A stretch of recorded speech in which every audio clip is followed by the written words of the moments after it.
Thanks for choosing SheetEasy. This is the tutorial for the ultimate budget and expense tracker. First things first, when you open up the Microsoft Excel file, head over to the categories tab.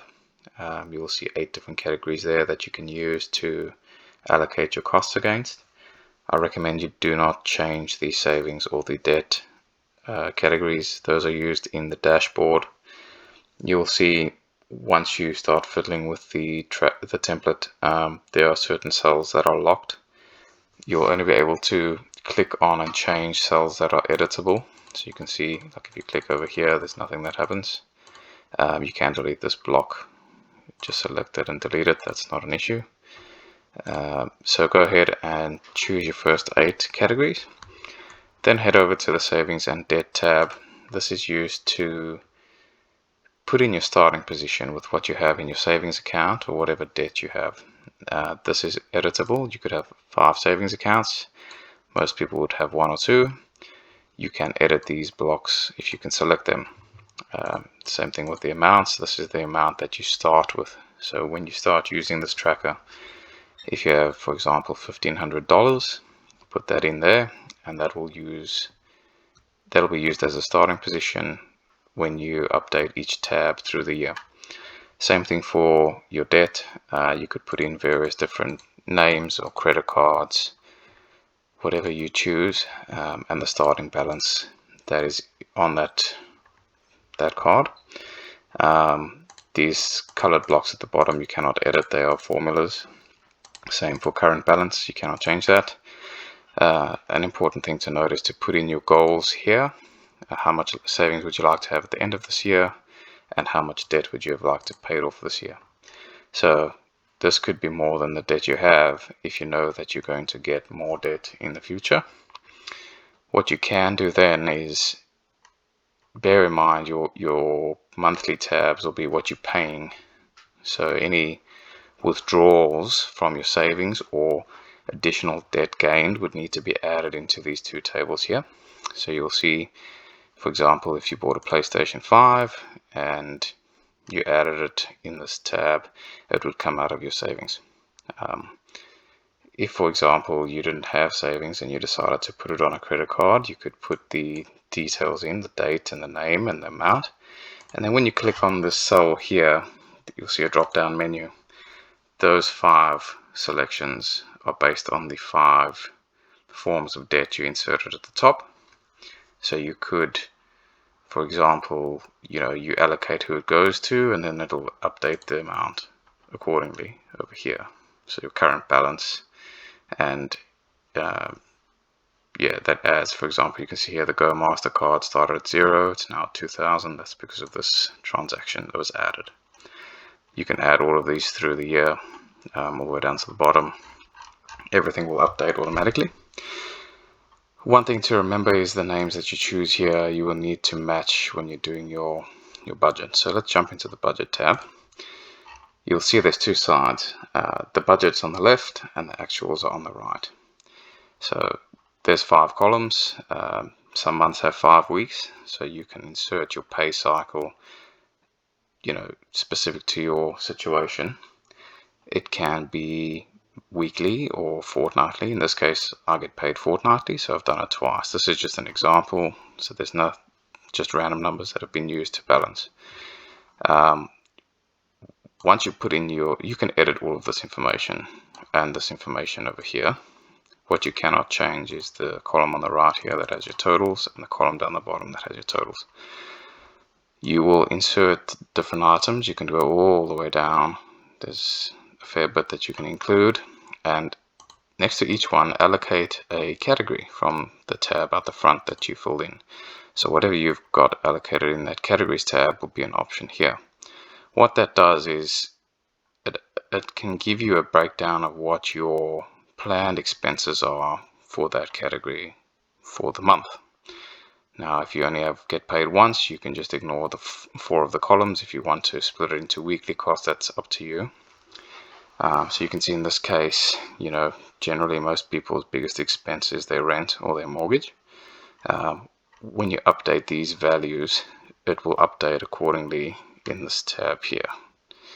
This is the category expenses per month. You cannot edit this. This is based on the information above. So you can't change the graphs, you can't change the tables. That is so that it continues to work. There are issues if you delete certain elements. Okay, so you will insert all of the information that you have over here for each week, and that'll tally for the month, and that month is then represented by this data down here. So in this case, 46% of our expenses or budgeted expenses is for the household. What you will do then is, when you could go through now and plan your budget for the rest of the year. You can insert, every tab is the same. I won't go into each one, they all are the same. The only thing that's different on each tab is the top cell that references the month, right? If you know that you will have certain things that cost more later in the year, you can do that. You can budget accordingly. That doesn't have to be exactly the same. Then your actuals is what you actually will get paid. In this case, it matches, because if you're on a fixed salary, you should be able to budget accordingly.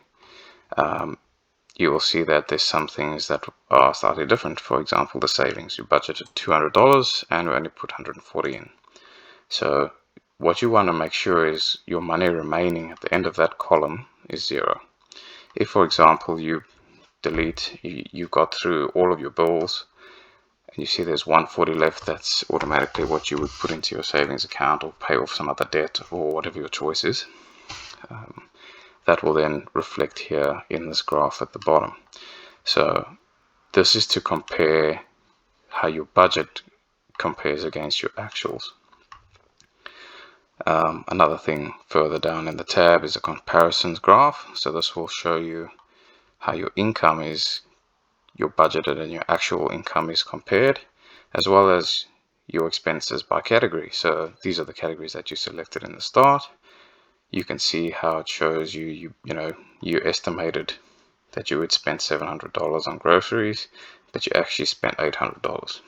All right, so this is a good way to track your money and to track where you are paying more or less every month. And then there's certain things you could change in the future to try and make sure that you budget more accordingly, budget accordingly. This is the same for every tab. There's two files that you'll receive in this download. You'll have this example file and you'll have a blank one. The blank one's graphs will only generate when data is inserted. So don't worry if it's blank at the bottom. Once you start putting numbers in, it will start generating. You'll see these tabs go all the way from January through to December. And then the last tab is the yearly data. So what you want to do is, you won't do anything here. The yearly data is essentially, it's all locked. It's all pulling information from the different months and the totals for each category that you've allocated. There's budgeted yearly amounts, actual yearly amounts, yearly debt payments. These 5 categories match the 5 at the start in your savings and debt tabs. One thing to remember is, in your monthly forecast, for example, you have a Visa card, so a Visa credit card. Make sure that the text here matches what is inserted in your savings and debt tab. That's the only way that the sheet will be able to work out what you're contributing to that exact form of debt. So make sure that that matches, and then you will see it pop up here with numbers against it, right? Once you have this information, and even if you don't have all of it in yet, it'll update every month. The dashboard is the main tool that you have to really visualize what you've spent through the year. So you have your income, your cumulative budget versus actual income, which is over here shown on the graph, shows you how your income tracks against what you expected it to do. Same thing for your debt, how much of your debt you've paid off against how much you budgeted. There's a few comments around this, how much you paid off this year, how much you should owe based on what you've withdrawn and added to your existing debt and what your goal was. The same thing for savings. You have your actual savings against your budgeted savings, what you've saved for this year, and how much savings you should have in total. And again, your goal, what you put in. On the left hand side, you have your annual expenses by category. This is the same as you have on your each monthly tab, but this is for the year. So this number shows you what you spent the whole year and what percentage of that is made up from your total income for the year. So you can see in this case, with this example, the household will be 47% of income, which is $28,680. On the right hand side, similar to each month, you would have a graph showing you how your budgeted expenses compare against your actual expenses for each category that you've got. So in this budget, you can see the household has cost more than what we planned. It's $28,680, and we expected it to be $27,960. That's pretty close. In your case, it might be different. You might also have situations like savings. Here you've got less savings than you budgeted. Your debt might be almost exactly the same or exactly the same, depending on what your situation is and how you allocate your money. The best thing I can suggest is to put your budget in, put your money in where you spend it, and then if you use a credit card or something, you update it in the savings and debt tab, and that'll keep track of what you've spent and how much you've paid through the year. Hopefully this was useful, and I hope that you have some success using this template. There's a lot of important information that you can draw from this. If you do have any questions, drop us a message and we will do the best we can to help you. So good luck, and thank you again for purchasing the Ultimate Budget and Expense Tracker, and we appreciate your support. Thank you.